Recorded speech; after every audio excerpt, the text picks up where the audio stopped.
Hi, welcome to the squad. This is Kodayo. And in the episode of the Computer Network series, நம்ம wireless LAN பற்றி பார்க்க போகிறோம் 802.11. Last எபிசோட்ல வந்து wired lane பற்றி பார்த்துருந்தோம் 802.3. இந்த 802.11ங்கிறது வந்து நிறைய பேர் கேள்விப்பட்டிருக்கலாம். உங்கள் ஃபோனோட ஸ்பெசிஃபிகேஷன், உங்கள் லேப்டாப்போட ஸ்பெசிஃபிகேஷன்லாம் 802.11 AC அப்படிங்கிற மாதிரிலாம் போட்டிருப்பாங்க. If you have already heard about this கமெண்ட்ஸில் சொல்லுங்கள், லெட் மீ நோ. எந்த அளவுக்கு ஸ்பெக்ஸை நீங்கள் நோட் பண்ணியிருக்கீங்கன்னு பார்க்கலாம். ஸோ ஆப்வியஸ்லி IEEE 802.11 அப்படிங்கிற அந்த பர்டிகுலர் குரூப் தான் வந்து இந்த ஒயர்லெஸ் லேனோட ஸ்டாண்டர்ட்ஸை வந்து மெயின்டைன் பண்ணுறாங்க. இது வந்து ஃபிசிக்கல் மீடியம் இல்லாமல், அதாவது கேபிள்ஸ் இல்லாமல் ஒயர்லெஸ்ஸாக நெட்ஒர்க்கோட கனெக்ட் ஆகிறதுக்காக நம்ம யூஸ் பண்ணுற ஒரு டெக்னாலஜி ஆப்வியஸ்லி. அண்ட் இதில் யூஸ் பண்ணுற டிவைசஸ் வந்து ரேடியோ வேவ்ஸ் மூலமாக கம்யூனிகேட் பண்ணுது. இதை நம்ம காமனாக எங்கே யூஸ் பண்ணணும் பார்த்தா, நம்ம வீட்டில் இருக்கிற ஒய்ஃபை, ஆஃபீஸில் இருக்கிற ஒய்ஃபை, ஆர் நம்ம பப்ளிக் ஒய்ஃபை சொல்லுவோம்ல, இல்லை ஏர்போர்ட்டில், ஸ்டார்பக்ஸில், or any other coffee shop, restaurants, இதில் எல்லாமே வந்து இருக்கிற ஒய்ஃபை வந்து திஸ் ஒயர்லெஸ் லேன் தான். ஓகே, இது எங்கெல்லாம் யூஸ் பண்ணுறோன்னு பார்த்தீங்கன்னா ஒயர்லெஸ் ரவுட்டர்ஸில் இருக்குது. ஒய்ஃபை ரவுட்டர் வீட்டில் யூஸ் பண்ணுறதுல இருக்குது. லேப்டாப், ஸ்மார்ட் ஃபோன்ஸ் எல்லாமே வந்து are using this particular technology. Okay, so just to demonstrate that உங்கள் வீட்டில் ஒரு ஹோம் ஒய்ஃபை நெட்ஒர்க் இருக்குது அப்படின்னா அந்த ரவுட்டரோட உங்கள் ஃபோனு, உங்கள் டேப்லெட்டு, உங்கள் smart TV, if you have a smart refrigerator, I don't know who has it, but if you have it, let me know. Smart refrigerator, security camera, and IoT devices like the Philips Hue சொல்லிட்டு பல்ப்லாம் இருக்கு. You can connect with your smartphone and change the colors with that. So இது எல்லாமே வந்து you can connect to your router, and all this use the same Wi-Fi technology 802.11. okay, fine. இதோட advantages and டிஸ்அட்வான்டேஜஸ்ன்னு பார்த்துடலாம். So main advantage என்னன்னா, this is flexible and mobile கம்யூனிகேஷனை facilitate பண்ணுது. இந்த சென்ஸ் தட் இப்போ இத்தர்நெட் கேபிளோடு நீங்கள் கனெக்ட் பண்ணியிருக்கீங்கன்னா ஒரு ஸ்டேஷனரி ஆப்ஜெக்டாக தான் அது இருக்க முடியும். உங்கள் ஃபோனில் நீங்கள் இத்தர்நெட் கேபிளை கனெக்ட் பண்ணிவிட்டு எங்கே போயிட்டு வர முடியாதுல்ல. ஸோ ஒரு மொபைல் கம்யூனிகேஷனை ஃபெசிலிட்டேட் பண்ணணும்னா அதுக்கு லேன் தேவை. அண்ட் அதுக்கப்புறம் கேபிள் எதுவுமே தேவையில்லை. ஆப்வியஸ்லி இன்ஸ்டலேஷனும் ரொம்ப ஈஸி. இதனால் நெட்வொர்க் எக்ஸ்பேண்ட் பண்ணுறதுமே ஈஸி. இன்னொரு மோடமோ ரவுட்டர் ஒரு ஆக்சஸ் பாயிண்ட்டோ வச்சா போதும். ஓகே, அண்ட் கண்டினியூஸாக உங்களால் இது யூஸ் பண்ண முடியும். கேபிள் டேமேஜ் ஆகிறத பற்றிலாம் நீங்கள் இதெல்லாம் யோசிக்க வேண்டிய அவசியம் இல்லை. டிஸ்அட்வான்டேஜஸ்ன்னு பார்த்தீங்கன்னா, இது ஆப்வியஸ்லி ஸ்பீடு வந்து ஒயர்ட் லேனை விட கம்மியாக தான் இருக்க போகுது. சிக்னலில் வந்து இன்டர்ஃபரன்ஸ் இருக்கும். பிகாஸ் நம்ம யூஸ் பண்ணுற ஃபோன் வேணால் டிவி ரிமோட்டில் இருந்து எல்லாமே வந்து ரேடியோ வேவ்ஸ் வந்து ப்ரொடியூஸ் பண்ணுது. அது எல்லாமே வந்து இன்டர்ஃபரன்ஸில் வந்து வரலாம். அதுக்கப்புறம் செக்யூரிட்டி ரிஸ்க்கும் அதிகம். பிகாஸ் கேபிள்னால் இங்கேருந்து இங்கே தான் டேட்டா போகுதுன்னு சொல்லிட்டு உங்களுக்கு தெரியும். கேபிள் நடுவில் யாரும் கனெக்ட் பண்ண மாட்டாங்க. கனெக்ட் பண்ணுறது is not that easy. But இதே ஒய்ஃபை அப்படின்னா அது ஏரில் போகுது டேட்டா, ரேடியோ வேவ்ஸாக. ஸோ இன்னொருத்தங்க வந்து ஈவ்ஸ் ட்ராப் பண்ணுறது ஈஸி. ஸோ அதனால் செக்யூரிட்டி ரிஸ்க் வந்து கொஞ்சம் அதிகம். அதுக்கப்புறம் எக்யூப்மெண்ட் காஸ்ட்டும் அதிகம். ஒரு நார்மல் ஒயர்டு ரவுட்டரை விட ஒயர்லெஸ் ரவுட்டரில் வந்து கொஞ்சம் எக்ஸ்பென்சிவாக இருக்க போகுது. அந்த மாதிரியான காஸ்ட் அதிகமாகுது. Okay, fine. இப்போ டெக்னாலஜி யூஸ்ட் இன் லேன் என்ன அப்படிங்கிறத பார்த்துடலாம். ஆக்சுவலி இது WLAN கூட சொல்லலாம். It's up to you. என்ன சொல்லணும்னு உங்களுக்கு தோணுதோ அதை சொல்லுங்கள். ஓகே, ஸோ இந்த ஒயர்லெஸ் லேன் வந்து ஸ்ப்ரெட் ஸ்பெக்ட்ரம் டெக்னாலஜியை யூஸ் பண்ணுது. ஸ்ப்ரெட் ஸ்பெக்ட்ரம் டெக்னாலஜினா என்ன அப்படிங்கிறது நெக்ஸ்ட் ஸ்லைடில் நான் கூட கொஞ்சம் டீப்பாக யூஸ் பண்ணுறேன்னு சொல்கிறேன் பாருங்க, டீப்பாக எக்ஸ்பிளைன் பண்ணுறேன். ஸோ அந்த ஸ்ப்ரெட் ஸ்பெக்ட்ரம் டெக்னாலஜியோட பர்பஸ் என்னென்னா இன்டர்ஃபரன்ஸை குறைக்கும். இன்டர்ஃபரன்ஸ் அப்படின்னா பேசிக்லி என் விஷயத்தில் நீ இன்டர்ஃபேர் ஆகாத அப்படின்னு சொல்லுவாங்க தெரியுமா, தலையிடாத அப்படின்னு சொல்லுவோம்ல. ஸோ அது மாதிரி உங்கள் சிக்னலில் வேறு ஏதாச்சும் ஒரு நாய்ஸ் வந்து இன்டர்ஃபேர் ஆகாமல் இருக்குது. ஸோ அந்த இன்டர்ஃபரன்ஸை இது குறைக்குது. ரிலையபிலிட்டி இன்க்ரீஸ் பண்ணுது அண்ட் கம்யூனிகேஷனை மோர் செக்யூர் ஆக்குது இந்த ஸ்ப்ரெட் ஸ்பெக்ட்ரம் டெக்னாலஜி. ஓகே, இந்த ஸ்ப்ரெட் ஸ்பெக்ட்ரம் டெக்னாலஜியில் 2 டைப்ஸ் இருக்குது, 2 டெக்னிக்ஸ் இருக்குது. என்ன அப்படின்னா, ஒன்று FHSS, frequency hopping spread technology. இன்னொன்று வந்து DSSS, அதாவது direct sequence spread spectrum. Okay, நான் போனதில் ஸ்ப்ரெட் டெக்னாலஜின்னு சொல்லிட்டேன், எனக்கு அந்த மாதிரி தான் ஞாபகம் இருக்குது. ஸோ FHSS வந்து frequency hopping spread spectrum, DSSS வந்து direct sequence spread spectrum. Okay, so first இந்த ஸ்ப்ரெட் ஸ்பெக்ட்ரம்னா என்ன, why are we spreading this அப்படிங்கிறத பார்க்கலாம். இந்த ஃபர்ஸ்ட் இமேஜ் பார்த்துக்கலாம், லைக் த ஃபர்ஸ்ட் செக்ஷன். இதில் உங்களுக்கு டேட்டா மட்டும் சென்ட் பண்ணுறீங்கன்னா it is going to be a narrow band signal. அப்படின்னா இந்த ஃப்ரீக்வன்சியில் ஒரே ஒரு ஸ்பைக் மட்டும் இருக்குல்ல, இந்த மாதிரி இருக்குது. இதை ஈஸியாக இன்டர்ஃபரன்ஸ் மூலமாக டிஸ்ட்ராக்ட் பண்ணுறதுக்கு, அதில் நாய்ஸ் இன்ட்ரடியூஸ் பண்ணுறதுக்கு, டிஸ்டார்ட் பண்ணுறது இஸ் மச் ஈஸியர். பட் கீழே இருக்கிறது பார்த்தீங்கன்னா it's a wide spread spectrum. அதே டேட்டாவை ஒயிட் ஸ்ப்ரெட்டாக நம்ம கொடுக்குறப்ப இது ஈஸியாக டிஸ்டார்ட் ஆகாது, நாய்ஸால் ஈஸியாக இன்டர்ஃபேர் ஆகி அதோட டேட்டா வந்து கரப்ட் ஆகிறதுக்கோ லூஸ் ஆகிறதுக்கான சான்சஸ் வந்து கம்மி. ஸோ அப்படி இருக்கிற நேரோ பேண்டை இப்படி ஒயிட் பேண்டாக ஆக்குறது தான் வந்து இந்த ஸ்ப்ரெட் ஸ்பெக்ட்ரம் டெக்னாலஜி. ஓகே, இது வந்து resistance to interference, jamming and ஈவ்ஸ்ட்ராப்பிங்கை அதிகமாக்குது. ஸோ இன்டர்ஃபெரன்ஸ்னால் என்னது, வேறு ஏதாவது நாய்ஸ் உள்ள வருது. ஜாமிங்னா இந்த சிக்னல் போக விடாமல் ஏதாச்சும் ஒன்று தடுக்கிறது. அதுக்கப்புறம் ஈவ்ஸ்ட்ராப்பிங்னா வேறு யாராச்சும் இந்த சிக்னலை ரிசீவ் பண்ணி அவங்க இன்டர்பிரட் பண்ணிக்கிறதுக்கு. இது எல்லாத்தையும் வந்து குறைக்குது. ஓகே, அண்ட் இந்த லோ பவர் ஸ்பெக்ட்ரம், இந்த மாதிரி நம்ம பவரை குறைச்சி அதோட விட்த் அதிகமாக்குறோம்ல, ஒயிட் ஸ்ப்ரெட் ஆக்குறோம்ல, இது வந்து நாய்ஸ் மாதிரி இருக்கும் பார்க்குறதுக்கு, உங்களுக்கு தெரியும். அதனால் இதை இன்டர்பிரட் பண்ணுறது இஸ் நாட் தட் ஈஸி. அது பார்த்தீங்கன்னா ஷார்ப்பாக தெரியுது, ஓ இங்கே ஏதோ முக்கியமாக இருக்குது அப்படின்னு சொல்லிட்டு தெரியுதுல்ல. So that is okay. இப்போ நம்ம இதில் ஆக்சுவலாக யூஸ் பண்ணுற இந்த 2 டெக்னாலஜிக்கு வரலாம். ஒன்று வந்து இந்த frequency hopping spread spectrum, FHSS. இதில் என்ன பண்ணுன்னா, உங்கள் டேட்டா வந்து ஒரு பர்டிகுலர் ஃப்ரீக்வன்சியில் சென்ட் ஆகும். அதுக்கப்புறம் அந்த கேரியர் வந்து அந்த ஃப்ரீக்வன்சி வந்து ஸ்விட்ச் பண்ணும். ஓகே, அந்த கேரியர் ஃப்ரீக்வன்சி வந்து ஸ்விட்ச் பண்ணுறோம். அந்த ஃப்ரீக்வன்சிலேருந்து வேறு ஃப்ரீக்வன்சியில் ட்ராவல் ஆகும், அப்புறம் வேறு ஃப்ரீக்வன்சியில் ட்ராவல் ஆகும். இப்படி ஃப்ரீக்வன்சி வந்து சேஞ்ச் ஆகிக்கிட்டே இருக்கும், மல்டிபிள் டைம்ஸ் பெர் செகண்ட். ஒரு செகண்ட்லேயே மல்டிபிள் டைம்ஸ் இந்த ஃப்ரீக்வன்சியை சேஞ்ச் பண்ணிக்கிட்டே இருக்கும். அதுதான் ஃப்ரீக்வன்சி ஹாப்பிங். ஹாப்பிங்னா பேசிக்கலி ஜம்பிங். ஸோ ஒரு ஃப்ரீக்வன்சிலேருந்து இன்னொரு ஃப்ரீக்வன்சின்னு சொல்லிட்டு ஜம்ப் பண்ணி போய்கிட்டே இருக்கும். இதுதான் வந்து இந்த ஃப்ரீக்வன்சி ஹாப்பிங் ஸ்பெக்ட்ரம். இதே இது இந்த டைரக்ட் சீக்வன்ஸ் ஸ்பெக்ட்ரம் அப்படின்னா, இது என்ன பண்ணும் அப்படின்னா, உங்கள்கிட்ட ஒரு டேட்டா இருக்குன்னா அந்த டேட்டாவை திரும்ப ரிப்பீட் பண்ணும். ஒரு பர்டிகுலர் சீக்வன்ஸில் திரும்ப ரிப்பீட் பண்ணும். இப்படி ரிப்பீட் பண்ணுறதுனால அந்த டேட்டா வந்து ஒரு ஈவனாக ஸ்ப்ரெட் ஆகி மல்டிபிள் டைம்ஸ் இருக்கும். ஓகே, அப்போ அந்த டேட்டா லூஸ் ஆகிறதுக்கான சான்சஸ் ஆர் வெரி லோ. ஓகேவா? ஸோ இப்போ இந்த ஸ்லைட் பார்க்கலாம், ஒரு கம்பேரிசன் மாதிரி பார்க்கலாம், உங்களுக்கு கூட கொஞ்சம் பெட்டராக புரியும். இந்த FHSSல வந்து சிக்னல் வந்து ஜம்ப் ஆகிக்கிட்டே இருக்கும் ஃப்ரீக்வன்சிஸ்க்கு நடுவில். ஓகே, இது வந்து சூடோ ரேண்டம் ஹாப்பிங்னு சொல்கிறாங்க. அதாவது என்னென்னா, எந்த ஃப்ரீக்வன்சிக்கு ஸ்விட்ச் ஆக போகுது, அடுத்தடுத்து எந்தெந்த ஃப்ரீக்வன்சியில் ஜம்ப் ஆக போகுது அப்படிங்கிற அந்த சீக்வன்ஸ் வந்து சென்டர்ட்டையும் ரிசீவர்ட்டையும் ஆல்ரெடி இருக்கும். ஸோ சென்டர் வந்து அந்த ஆர்டரில் முதல்ல இந்த ஃப்ரீக்வன்சி, அதுக்கப்புறம் இந்த ஃப்ரீக்வன்சி, அப்புறம் இந்த ஃப்ரீக்வன்சின்னு சொல்லிட்டு ஒரு ஆர்டர் வச்சுருக்கோம். அந்த ஃப்ரீக்வன்சி ஆர்டரில் தான் ஜம்ப் பண்ணும். ரிசீவர்ட்டையும் அதே ஆர்டர் இருக்கிறதுனால அந்தந்த ஃப்ரீக்வன்சி ஜம்ப் பண்ணி லிசன் பண்ணிக்கும். ஸோ இது மூலமாக இந்த ஃப்ரீக்வன்சி ஹாப்பிங் ஸ்பெக்ட்ரம் வந்து ஒர்க் ஆகுது. இது வந்து இன்டர்ஃபரன்ஸ்க்கு ஒரு பெட்டரான ரெசிஸ்டன்ஸ் இருக்குது. And this is older technology. முன்னாடி யூஸ் பண்ணிட்டு இருந்தது, இப்போ அதிகமாக யூஸ் பண்ணுறது இல்லை. இதே இது DSSS வந்து பார்த்தீங்கன்னா, இதில் இருக்கிற ஒரு பிட்டுமே வந்து மல்டிபிள் பிட்ஸாக கன்வெர்ட் பண்ணப்படுது. ஸோ இப்போ 1 அப்படிங்கிற ஒரு டேட்டா இருக்குது அப்படின்னா, அதை வந்து 110 அப்படிங்கிற மாதிரி ஒரு ரேண்டமான ஒரு சிப்பிங் சீக்வன்ஸ் அப்படின்னு சொல்லுவாங்க. ஒரு சிப்பிங் சீக்வன்ஸ் இருக்கும். அந்த சிப்பிங் சீக்வன்ஸ் வந்து சென்டர்ட்டையும் இருக்கும், ரிசீவர்ட்டையும் இருக்கும். அந்த சிப்பிங் சீக்வன்ஸை யூஸ் பண்ணி மல்டிபிள் டைம்ஸ் அந்த டேட்டாவை நம்ம திரும்ப சென்ட் பண்ணுவோம். இப்படி சென்ட் பண்ணுறப்ப அதில் ஏதாச்சும் ஒரு குட்டி போர்ஷன் வந்து ரிசீவருக்கு கிடைச்சாலும் அவங்களால அதை இன்டர்பிரட் பண்ணிக்க முடியும் இந்த சிப்பிங் சீக்வன்ஸை யூஸ் பண்ணி. ஓகே, இதனால வந்து அதிகமான ரிலையபிலிட்டி இருக்குது. ஏன்னா இப்போ 1 அப்படிங்கிற டேட்டாவை 110 சொல்லிட்டு நம்ம நிறைய தடவை அனுப்புகிறோம். அண்ட் அந்த சிப்பிங் சீக்வன்ஸ் யூஸ் பண்ணி இந்த 110 வர்ற டேட்டாவில் 1ங்கிறது தான் ஆக்சுவல் டேட்டா அப்படின்னு சொல்லி தனியாக எடுக்க முடியும். ஓகே, சிப்பிங் சீக்வன்ஸ் ரிசீவர்ட்டையும் இருக்கும். ஸோ இதனால நம்மளுக்கு ரிலையபிலிட்டி அதிகமாகுது. அண்ட் இதை தான் நம்ம ஒய்ஃபைல காமனாக வந்து அதிகமாக யூஸ் பண்ணுறோம். ஓகே, ஸோ இப்போ இந்த FHSSங்கிறது வந்து ஒரு டிவி சேனலை நீங்கள் சேஞ்ச் பண்ணிக்கிட்டே இருக்கிற மாதிரி, வேறு ஃப்ரீக்வன்சிக்கு போய்கிட்டே இருக்கிற மாதிரி. பட் இது DSSங்கிறது வந்து ஒரே வார்த்தையை மல்டிபிள் டைம்ஸ் திரும்ப சொல்கிற மாதிரி. ஸோ நீங்கள் ஒரு தடவை கேட்காம விட்டாலும் இன்னொரு தடவை எப்படியும் உங்களுக்கு கேட்டுரும். Okay, so that is FHSS and DSSS. இது ரெண்டுமே வந்து இந்த spread spectrum technology. Okay, fine. Next வந்து இந்த லேண்ட் டோபாலஜிஸ்குள்ளே போகலாம்.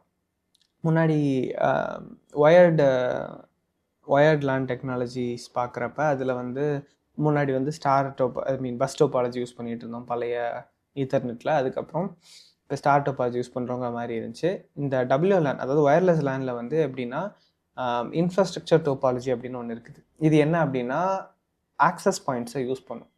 ஸோ ஆக்சஸ் பாயிண்ட்னா என்னென்னா ஒரு ஒய்ஃபை ஹாட்ஸ்பாட் மாதிரி, அதோட நீங்கள் கனெக்ட் பண்ணிக்கலாம்.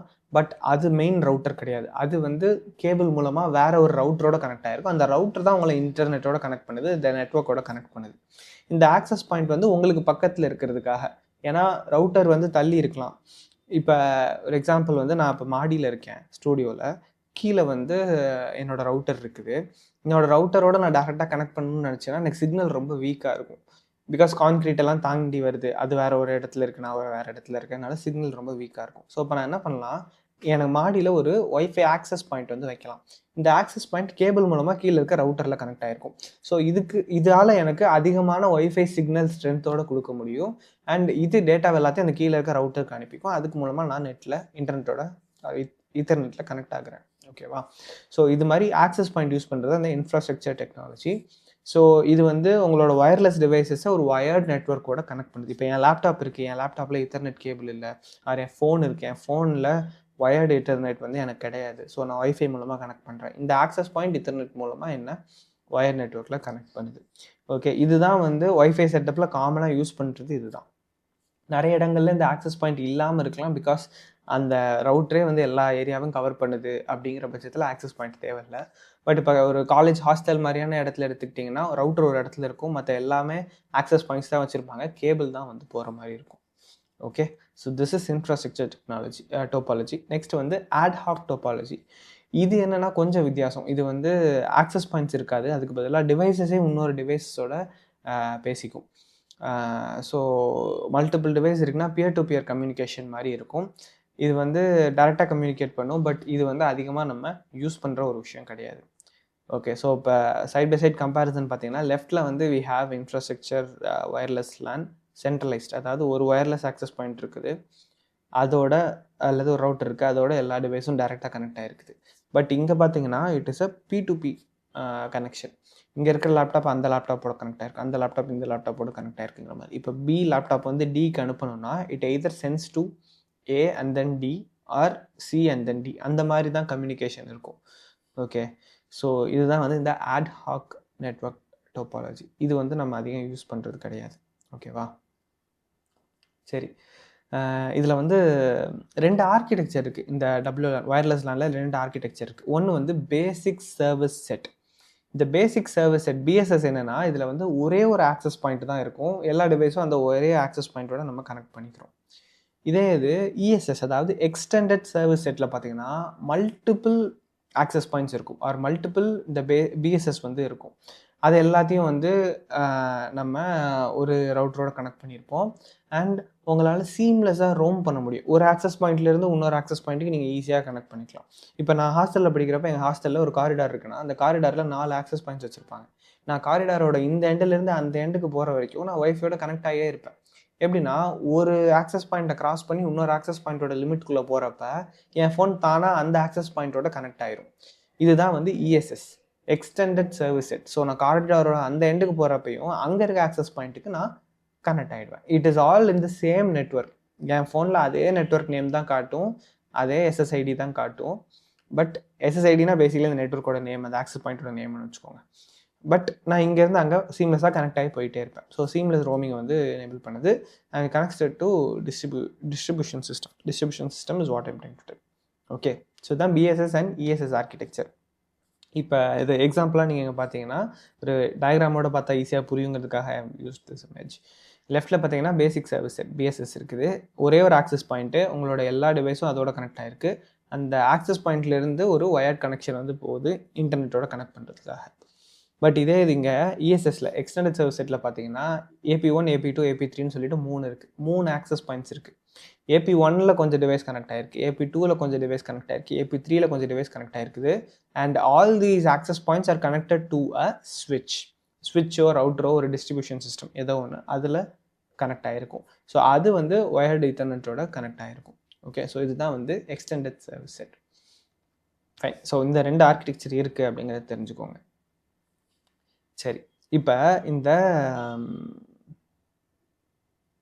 BSS ESSலாம் பார்த்துட்டோம். இதில் வந்து என்னெல்லாம் ப்ராப்ளம் வரும் அப்படிங்கிறத பார்க்கலாம். இந்த மல்டிபிள் ஆக்சஸ் பாயிண்ட்ஸ் வச்சுருக்கிறப்ப என்னெல்லாம் ப்ராப்ளம் வருது அப்படின்னு சொல்லிட்டு பார்ப்போம். ஒன்று வந்து ஹிடன் நோட் ப்ராப்ளம், இன்னொன்று எக்ஸ்போஸ்ட் நோட் ப்ராப்ளம். இது வந்து BSS வச்சுருக்கீங்க, அதாவது பேசிக் சர்வீஸ் செட் ஒரே ஒன்று தான் இருக்குது அப்படின்னா உங்களுக்கு இந்த பிரச்சனையே வராது.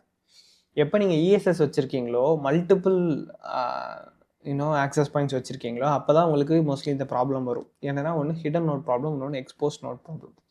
இந்த ஹிடன் நோட் ப்ராப்ளமில் என்னென்னா, ஸோ பேசிக்லி இந்த பாயிண்ட்ஸை விட்டுருங்க, நான் வந்து இதை வச்சு எக்ஸ்பிளைன் பண்ணுறேன், இந்த டயக்ராம் வச்சு எக்ஸ்பிளைன் பண்ணுறேன், உங்களுக்கு கிளியராக புரியும். இப்போ லெஃப்ட்டில் ஃபஸ்ட்டு ஹிடன் நோட் ப்ராப்ளத்தை பார்க்கலாம். நம்மள்கிட்ட ஏ அப்படின்னு சொல்லிட்டு ஒரு நோட் இருக்குது, சி அப்படின்னு சொல்லிட்டு ஒரு ஆக்சஸ் பாயிண்ட் இருக்குது. ஏன்னு ஒரு ஆக்சஸ் பாயிண்ட், சின்னு ஒரு ஆக்சஸ் பாயிண்ட் இருக்குது, நடுவில் பி இருக்காங்க. இந்த பி வந்து 2 ஆக்சஸ் பாயிண்ட்டோட இன்டர்செக்ஷன் ரேஞ்சில் இருக்காங்க. ஸோ இப்போ இப்படி இருக்கிறப்ப இது வந்து ஒரு ஹிடன் நோட் ப்ராப்ளத்தை என்கவுண்டர் பண்ணும். ஹிடன் நோட் ப்ராப்ளம்னா என்னென்னா, ஏயும் இதுக்கு டேட்டா சென்ட் பண்ணும், பியும் இதுக்கு டேட்டா சென்ட் பண்ணும். ஓகேவா? ஏன்னா பி இல்லை சி. ஸோ இந்த 2 ஆக்சஸ் பாயிண்ட் இருக்குல்ல, ஏன்னு ஒரு ஆக்சஸ் பாயிண்ட், சின்னு ஒரு ஆக்சஸ் பாயிண்ட், இந்த 2 ஆக்சஸ் பாயிண்ட்டுமே பிக்கு வந்து, அதாவது இந்த நோடுக்கு வந்து டேட்டாவை சென்ட் பண்ணுது. ஏன்னா சின்னு ஒரு ஆக்சஸ் பாயிண்ட் இருக்குது அப்படின்னு சொல்லிட்டு ஏக்கு தெரியாது, ஏன்னு ஒரு ஆக்சஸ் பாயிண்ட் இருக்குன்னு சொல்லிட்டு சிக்கு தெரியாது. பிகாஸ் அதோட எண்டில் இருக்குல்ல. ஸோ இந்த 2 ஆக்சஸ் பாயிண்ட்டுக்கும் வேற ஒரு ஆக்சஸ் பாயிண்ட் இங்கே இருக்குது, அது இதை டீல் பண்ணிட்டு இருக்கு அப்படிங்கிறது தெரியாது. ஸோ நான் தான் இவனுக்கு டேட்டா அனுப்பி ஆகணும்னு சொல்லிட்டு 2 பேரும் அனுப்பிடுறாங்க. ஓகே, 2 பேரும் அனுப்புகிறப்ப இந்த நோடுக்கு 2 டேட்டாவும் ரிசீவ் ஆகுது. அப்போ இது எதையுமே எடுக்க முடியாமல் எல்லாத்தையுமே வந்து லூஸ் பண்ணிடுது. இதுதான் ஹிடன் நோட் ப்ராப்ளம். ஏன்னா இந்த நோடு வந்து 2 ரேஞ்சிலையுமே வருது, அண்ட் இங்கே ஒரு ஆக்சஸ் பாயிண்ட் இருக்குது அப்படிங்கிறது இன்னொரு ஆக்சஸ் பாயிண்ட்டுக்கு தெரியல. So this is hidden. இதனால தான் இந்த ஹிடன் நோட் ப்ராப்ளம் வருது. இதே இது எக்ஸ்போஸ்ட் நோட் ப்ராப்ளம்னா என்னென்னா, இங்கே ரைட் சைடில் வாங்க, ஏபிசிடின்னு 4 நோட்ஸ் இருக்குது. இதில் பி அப்படிங்கிற நோடு வந்து ஏக்கு ஒரு டேட்டா சென்ட் பண்ணிட்டு இருக்குது. Okay, it is actively sending some data from B to A. இந்த சிங்கிற நோடு டிக்கு ஒரு டேட்டாவை சென்ட் பண்ணணும். Okay, C has to send some data to D. ஆனால் இந்த பி சென்ட் பண்ணிட்டு இருக்கிறதுனால பி வந்து எல்லா டைரக்ஷன்லையும் தானே அனுப்பும். லெஃப்ட்டில் தான் இருக்குது, அங்கே மட்டும் இந்த ரேடியோ வேவ்ஸ் அனுப்புன்னு சொல்லிட்டு பியால் அனுப்ப முடியாது. ஸோ எல்லா டைரக்ஷன்லையும் பி வந்து சென்ட் பண்ண போகுது டேட்டாவை. அப்படி சென்ட் ஆகிற பட்சத்தில் சி என்ன நினைக்கும், பி ஆல்ரெடி டிரான்ஸ்மிட் பண்ணிட்டு இருக்கான், so the medium is in use, அதனால நான் வெயிட் பண்ணணும், அவன் சென்ட் பண்ணி முடிச்சதுக்கப்புறம் தான் நான் அனுப்பணும் அப்படின்னு சொல்லிட்டு இந்த சி வந்து வெயிட் பண்ணுறான். சி வந்து டிக்கு தான் அனுப்ப போகிறான். ஸோ இவன் அனுப்பிட்டா அவனால் போய் டியால் வந்து எடுத்துக்க முடியும். அண்ட் டி வந்து பியோட ரேஞ்சுக்குள்ளேயே இல்லை, இவன் டோட்டலாக அந்த எண்டில் தான் இருக்கான். பி அனுப்புகிற டேட்டா அங்கே போக போகிறதே கிடையாது. பட் ஆனாலும் சி வந்து அவன் அனுப்பிட்டு இருக்கான், அதனால நான் அனுப்பக்கூடாது அப்படின்னு சொல்லிட்டு வெயிட் பண்ணிக்கிட்டே இருக்கும். இதுதான் இந்த எக்ஸ்போஸ்டு நோட் ப்ராப்ளம். இந்த சி வந்து it is exposed to be, அதனால இது வெயிட் பண்ணுற மாதிரி ஆகுது. ஆக்சுவலாக இது வெயிட் பண்ணுங்கிற அவசியமே இல்லை. ஸோ தான் expose node problem. Hidden node problem, expose node problem, இது ரெண்டுமே வந்து பார்த்துருக்கோம். இது ரெண்டுமே வந்து மல்டிபிள் ஆக்சஸ் பாயிண்ட்ஸ் இருக்கிறப்ப நம்மளுக்கு நடக்கிற பிரச்சனை தான். இந்த பாயிண்ட்ஸ் வந்து என்னன்னு சொல்லிடுறேன். ஸோ ஹிடன் நோட் ப்ராப்ளத்தில் 2 டிவைஸ் இருக்குது, they cannot hear each other. அதாவது இங்கே இருக்கிற access point A, access point C, இது 2 தாலையும் they cannot hear each other. இவன் ஒருத்தர் இருக்கான்னு அவனுக்கு தெரியாது, அவன் ஒருத்தர் இருக்கான்னு இவனுக்கு தெரியாது. போத் டிரான்ஸ்மிட் சைமல்டேனியஸ்லி, ஒரே நேரத்தில் 2 பேருமே டிரான்ஸ்மிட் பண்ணுறாங்க. அதுக்கப்புறம் கொலிஷன் அக்கர்ஸ் அட் ரிசீவர், ரிசீவருக்கு 2மே வந்துடுது. ஒரே நேரத்தில் 2 பேர் டேட்டா அனுப்புகிறாங்க, பிக்கு ஒரே நேரத்தில் 2 டேட்டா வருது, அதனால கொலிஷன் ஆயிருந்துருது, அந்த டேட்டா வந்து ஒழுங்காக ரீச் ஆக மாட்டேங்குது. ஓகே, சரி, இங்கே எக்ஸ்போஸ் நோட் ப்ராப்ளம் வரலாம். ஏ டிவைஸ் அன்னெசரிலி வெயிட்ஸ். இங்கே சிங்கிற டிவைஸ் வந்து தேவையில்லாமல் வெயிட் பண்ணுது. இட் குட் டிரான்ஸ்மிட் சேஃப்லி, இதால் சேஃபாக சிலேருந்து டிக்கு டேட்டாவை அனுப்ப முடியும். பட் ஆனாலும் இது வெயிட் பண்ணிக்கிட்டே இருக்குது. Causes poor bandwidth utilization, because B வந்து ஏக்கு சென்ட் ஆகிற டேட்டாக்காக இவன் வந்து வெயிட் பண்ணிக்கிட்டே இருக்கான், பேண்ட்வித்தை யூட்டிலைஸ் பண்ணாமல். அதான் இந்த exposed node problem. Okay, fine, அது ரெண்டும் உங்களுக்கு புரிஞ்சுக்கணும்னு நினைக்கிறேன். நெக்ஸ்ட் வந்து multiple access with collision avoidance. இந்த எம்சிஎம்ஏ அப்படிங்கிறது is something that is used in wireless LAN. Okay, இதை நீங்கள் இங்கே பார்க்குறத விட இந்த டயக்ராமில் பார்க்குறது ஈஸியாக இருக்கும். இதில் என்னென்னா ஆர்டிஎஸ் அப்படிங்கிறத ஃபர்ஸ்ட்டு ஒரு டிவைஸ் வந்து சென்ட் பண்ணும். என்னென்னா ரெக்வெஸ்ட் டு சென்ட், நான் உனக்கு ஒரு டேட்டாவை அனுப்பலாமா அப்படின்னு சொல்லிட்டு ஒரு ரெக்வெஸ்ட் போகும். அப்போ ரிசீவர் என்ன பண்ணுவார், சிடிஎஸ்ன்னு ஒரு ஃப்ரேமை திரும்ப அனுப்புவார். சிடிஎஸ் என்னென்னா clear to send, okay all clear, நீ எனக்கு டேட்டாவை அனுப்பு அப்படின்னு சொல்கிறது. அதுக்கப்புறம் மற்ற நியர்பை இன்டர்ஃபரன்ஸ் மற்ற விஷயங்கள் எல்லாரையும் அமைதியாக இருக்க சொல்லிவிட்டு நம்ம டேட்டாவை ஆக்சுவலாக ட்ரான்ஸ்ஃபர் பண்ணுறோம். டேட்டா ட்ரான்ஸ்ஃபர் ஆகி முடிச்சதுக்கப்புறம் ஒரு அக்னாலஜ்மெண்ட் வந்து டிவைஸ் பி டிவைஸ் ஏக்கு சென்ட் பண்ணும். ஆமாம், நீ கொடுத்த டேட்டா எனக்கு வந்துடுச்சு அப்படின்னு சொல்கிறது. இதுதான் வந்து அந்த multiple access with collision avoidance. Okay fine. நம்ம இதுக்கு முன்னாடி சிஎஸ்எம்ஏ சிஏவும் பார்த்துருப்போம். அதுவுமே வந்து it is you doing the same thing. So it is sending RTS. ஆர்டிஎஸ்னா என்ன? I am ready to send. Okay, or request to send அப்படின்னு வச்சுக்கலாம். நான் ரெக்வெஸ்ட் பண்ணுறேன் சென்ட் பண்ணவா அப்படின்னு சொல்லிட்டு. ரிசீவர் வந்து சிடிஎஸ், அதாவது கிளியர் டு சென்ட்னு சொல்லி அனுப்புகிறாரு. அப்புறம் சென்டர் வந்து டேட்டாவை அனுப்புகிறாங்க. அதுக்கப்புறம் ரிசீவர் வந்து அக்னாலஜ்மெண்ட்டை கொடுக்குறாங்க. கிடச்சிருச்சு. ஓகே, இதோட பெனிஃபிட்ஸ் என்னென்னா, இது வந்து இந்த ஹிடன் நோட் ப்ராப்ளத்தை அவாய்ட் பண்ணும். எதனாலனா, நான் அனுப்பவா அப்படின்னு சொல்லி கேட்குது, அவன் கொடுக்குறான், அதுக்கப்புறம் அனுப்புகிறோம். ஸோ அதனால் ஹிடன் நோட் ப்ராப்ளத்தை அவாய்ட் பண்ணுறோம். கொலிஷனும் வராது. ஏன்னா இதுதான் இது அனுப்புதுன்னு சொல்லிட்டு எல்லாருக்கும் தெரிஞ்சிடும், மற்ற எல்லாரும் வெயிட் பண்ணுறாங்க. ஒயர்லெஸ் டேட்டா ட்ரான்ஸ்ஃபர் பண்ணுறப்ப அதோட எஃபிஷியன்சி இதனால் அதிகமாகுது. ஓகேவா, ஃபைன். இதுதான் வந்து இந்த multiple access with collision avoidance. இது மூலமாக நம்ம சென்ட் பண்ணுறப்ப நிறைய ஆக்சஸ் பாயிண்ட்ஸ் இருந்தாலும் இந்த ஹிடன் நோட் ப்ராப்ளம் வந்து அவாய்ட் ஆகுது. ஏன்னா கேட்டுட்டு ஓகேவான்னு கேட்டுட்டு நம்ம அனுப்புகிறோம், அக்னாலஜ்மெண்ட் வருது. Okay fine. நெக்ஸ்ட் வந்து distribution system and scanning. First இந்த டிஸ்ட்ரிபியூஷன் சிஸ்டம்னா என்னென்னு பார்த்துடலாம். ஸோ இந்த டிஸ்ட்ரிபியூஷன் சிஸ்டம் எதுக்குன்னா, மல்டிபிள் ஆக்சஸ் பாயிண்ட்ஸ் நம்மகிட்ட இருக்குது இல்லையா. ஒரு பெரிய ஏரியாவை கவர் பண்ணுறப்ப நம்ம நிறைய ஆக்சஸ் பாயிண்ட்ஸ் யூஸ் பண்ணுறோம். இந்த எல்லா ஆக்சஸ் பாயிண்ட்டையும் நீங்கள் ஒரு டிஸ்ட்ரிபியூஷன் சிஸ்டமோட கனெக்ட் பண்ணுவீங்க. அதாவது ஒரு ஸ்விட்சோடய ஒரு ரவுட்டரோடய கனெக்ட் பண்ணுவீங்க. அவங்க தான் வந்து உங்கள் இன்டர்நெட் நெட்ஒர்க்கோட கனெக்ட் ஆக போகிறாங்க. அவங்க வர டேட்டா வந்து டிஸ்ட்ரிபியூட் பண்ணி இந்த ஆக்சஸ் பாயிண்ட்ஸ்லாம் கொடுப்பாங்க. So that is distribution system. Multiple access பாயிண்ட்ஸை நம்ம கனெக்ட் பண்ணுறதுக்காக யூஸ் பண்ணுறோம். ஓகே, இது வந்து மல்டிபிள் லேண்ட் செல்ஸ் வந்து கம்யூனிகேட் பண்ணுறதுக்காக இது தேவைப்படுது. ஃபைன். இது ஒரு சிம்பிளான கான்செப்ட் தான், நம்ம ஆல்ரெடி பார்த்து தான் அதை விட்டுறலாம். இப்போ இந்த ஸ்கேனிங்குள்ளே வரலாம்.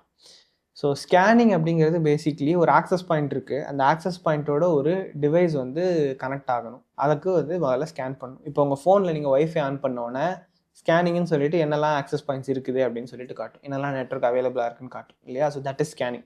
இந்த ஸ்கேனிங்கில் வந்து 2 டைப் இருக்குது.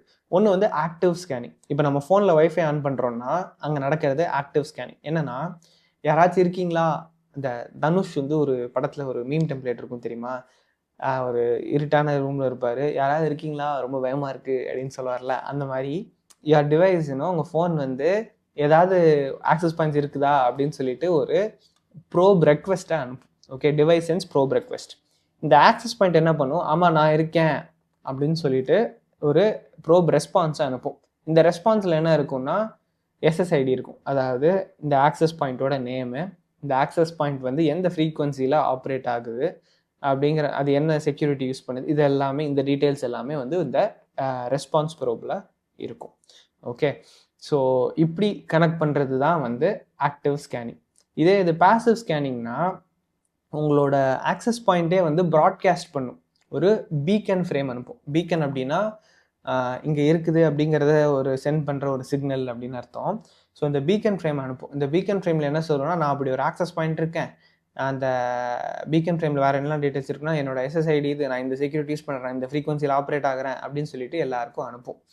அண்ட் அந்த பீக்கன் ஃப்ரேமை ரிசீவ் பண்ணுற டிவைசஸ் அதோட கனெக்ட் பண்ணிக்கலாம். இதுதான் வந்து பாசிவ் ஸ்கேனிங் அப்படின்னு சொல்கிறோம். So these are the 2 types of scanning. Okay, and இந்த டயக்ராம் வந்து இப்போ இங்கே அந்த ஆக்சஸ் பாயிண்ட்டு பீக்கன் அனுப்புது அப்படின்னா அதோட நீங்கள் டேரெக்டாக கனெக்ட் பண்ணிக்கிறீங்க. That is passive scanning. இதே ரைட் சைடில் பார்த்தீங்கன்னா உங்கள் ஃபோன் வந்து ஒரு ப்ரோப் ரெக்வெஸ்ட் அனுப்புது, அதுக்கப்புறம் ப்ரோப் ரெஸ்பான்ஸ் வருது, அதுக்கப்புறம் நீங்கள் வந்து அதை அக்செப்ட் பண்ணிவிட்டு யூ கேன் மூவ் ஆன். சில நேரங்களில் சில டிவைசஸ் வந்து ரெண்டுமே பண்ணும். That is also possible. Okay, so இதுதான் வந்து scanning and types of scanning. Okay, hopefully you understood this. And also இந்த காரிடார் எக்ஸ்பிளனேஷன் மாதிரி நீங்கள் கூட வச்சுக்கலாம். இந்த காரிடாரோட லெஃப்ட்லேருந்து ரைட்டுக்கு நீங்கள் போகிறீங்க, ஒரு ஆக்சஸ் பாயிண்ட்லேருந்து இன்னொரு ஆக்சஸ் பாயிண்ட்டுக்கு தானாக நீங்கள் கனெக்ட் ஆகிடுவீங்க. ஓகேவா, fine. Lastly we have wireless LAN frame format. இதுவும் வந்து முக்கியம். இந்த ஃப்ரேம் ஃபார்மேட் வந்து ஒயர்ட் லேனை விட ஒயர்லெஸ் லேனுக்கு கொஞ்சம் காம்ப்ளிகேட்டடாக இருக்கும். ஓகே, என்னெல்லாம் ஃபீல்ட்ஸ் இருக்குன்னு பார்க்கலாம். ஃபர்ஸ்ட் வந்து கண்ட்ரோல் ஃபீல்டு. கண்ட்ரோல் ஃபீல்டு வந்து பேசிக்லி உங்களுக்கு தேவையான இன்ஃபர்மேஷன்லாம் கொடுக்க போகுது. நம்ம இது வந்து ஒரு ஒயர்லெஸ் லேன் ஃப்ரேமு, அதுக்கு தேவையான டீட்டெயில்ஸ், எந்த ப்ரோட்டோகால்ஸ் யூஸ் பண்ணுறோம் அண்ட் அதர் ஸ்டஃப் கண்ட்ரோல் பண்ணுறதுக்கு தேவையான ஒரு கொரியர் அனுப்புகிறோன்னா அதில் டாப்பில் யாருக்கு போகணும் என்னெல்லாம் டீட்டெயில்ஸ் எல்லாம் அனுப்புகிறோம்ல, சட் ஸ்டஃப். நெக்ஸ்ட் வந்து டியூரேஷன். இந்த டியூரேஷன் வந்து ரொம்ப முக்கியம். எதுக்கு அப்படின்னா நெட்வொர்க்கை ஆக்டிவாக மேனேஜ் பண்ணுறதுக்காக. ஸோ இந்த ஃப்ரேம் சென்ட் ஆகிறதுக்கு எவ்வளோ டியூரேஷன் எடுக்கும் அப்படிங்கிற ஒரு எஸ்டிமேஷன் தான் இதில் இருக்கும். ஓகே, ஸோ இதை யூஸ் பண்ணி எந்த ஃப்ரேம் முதல்ல அனுப்பலாம் அப்படிங்கிறத உங்களோட ரவுட்டர் வந்து டிசைட் பண்ணிக்க போகுது. So that is this duration. அதுக்கப்புறம் அட்ரஸில் வந்து அட்ரஸ் 1, அட்ரஸ் 2, அட்ரஸ் 3, அட்ரஸ் 4ன்னு இருக்குது. 4 அட்ரஸ் இருக்குது. சென்டர் அட்ரஸ், ரிசீவர் அட்ரஸ் 2 இருந்தால் சரி, அது எதுக்கு 4 அட்ரஸ் அப்படின்னு சொல்லிட்டு உங்களுக்கு கேட்கலாம். அதுக்கு வந்து என்னென்னா, அட்ரஸ் 1 வந்து இமீடியட் ரிசீவர். அதாவது நம்ம என் லேப்டாப்பில் இருந்து கீழே இருக்கிற இன்னொரு லேப்டாப்புக்கு நான் ஒரு டேட்டா அனுப்புகிறேன்னா, இங்கேருந்து நான் என்னோட ஆக்சஸ் பாயிண்ட்டில் கனெக்ட் பண்ணியிருப்பேன். அங்கேருந்து அது நெட்வொர்க்கு போகும். அதுக்கப்புறம் இன்னொரு ஆக்சஸ் பாயிண்ட்டுக்கு போகும். அதுக்கப்புறம் அந்த லேப்டாப்புக்கு போகும் இல்லையா? இந்த மாதிரி இருக்குது. ஸோ இப்படி இருக்கிற பட்சத்தில் ஒரு டிவைஸுமே நடுவில் வேறு அட்ரஸை சேஞ்ச் பண்ணி விடும். So immediate receiver, immediate centre, அதுக்கப்புறம் ஒரிஜினல் சென்டர், அப்புறம் ஃபைனல் ரிசீவர், இந்த 4மே வந்து ஸ்டோர் பண்ணியிருக்கும். இப்போ யார் அனுப்பியிருக்காங்க, இதை நான் யாருக்கு அனுப்பணும், ஒரிஜினலாக இது யார் சென்ட் பண்ண டேட்டா, ஒரிஜினலாக இது யாருக்கு போக வேண்டிய டேட்டா, இந்த 4 அட்ரஸுமே வந்து ஸ்டோர் ஆகிருக்கும் ஒரு WLAN ஃப்ரேமில். ஓகேவா? அதுக்கப்புறம் சீக்வன்ஸ் கண்ட்ரோல், இந்த ஃப்ரேம் எத்தனாவது ஃப்ரேம்னு தெரிஞ்சால் தான் கரெக்டாக திரும்ப ரீஅசெம்பிள் பண்ண முடியும். அது அப்புறம் payload the actual data that I going to send. அதுக்கப்புறம் CRC, எரர் கரெக்ஷனுக்காக, எரர் டிடெக்ஷனுக்காக. ஓகேவா? அப்புறம் கீ ஃபங்க்ஷன்ஸ் எதுக்கு, சென்ட் வேர் ரிசீவர் ஐடென்டிஃபை பண்ணுறதுக்கு டிஸ்ட்ரிபியூஷன் சிஸ்டம் வந்து சப்போர்ட் பண்ணுது. பிகாஸ் நீங்கள் டியூரேஷனும் வச்சுருக்கீங்க அண்ட் கண்ட்ரோல் ஃபீல்டும் வச்சுருக்கீங்க. That is going to help. அப்புறம் டிரான்ஸ்மிஷன் எரர் டிடெக்ட் பண்ணும் பிகாஸ் ஆஃப் CRC. டூப்ளிகேட் ஃப்ரேம்ஸும் வராது பிகாஸ் நம்ம சீக்வன்ஸ் நம்பர் இருக்குது, அதை வச்சு டூப்ளிகேட் ஃப்ரேம் வச்சுனா வேணாம்னு சொல்லிடும். Okay, so that is WLAN frame format. Okay, that is it. Hopefully you have understood what we have discussed in this video. Wireless LAN வந்து கொஞ்சம் complicated when compared to wired LAN. இதில் எதுவும் doubts இருந்துச்சு அப்படின்னா comment பண்ணுங்கள். எவ்வளோ சீக்கிரம் முடியுமோ அவ்வளோ சீக்கிரம் ஆன்சர் பண்ணுறேன். தேங்க்ஸ் ஸோ மச் ஃபார் வாட்சிங். அதுக்கப்புறம் இந்த வீடியோ பிடிச்சிருந்துச்சுன்னா லைக்கு, கமெண்ட்டு, அப்புறம் ஷேர் பண்ணுறதுக்கு மறந்துடாதீங்க. If someone who is your friend and who's trying to learn computer networks, feel free to share this playlist with them. It will be of great use to them. Okay, and இதே மாதிரி இன்னும் நிறைய வீடியோஸ்க்கு கூடவே subscribe பண்ணுங்கள். Hype button காமிச்சுது அப்படின்னா, if you can hype, that will be of great help. Thanks so much for watching. See you in the next video. Bye for now.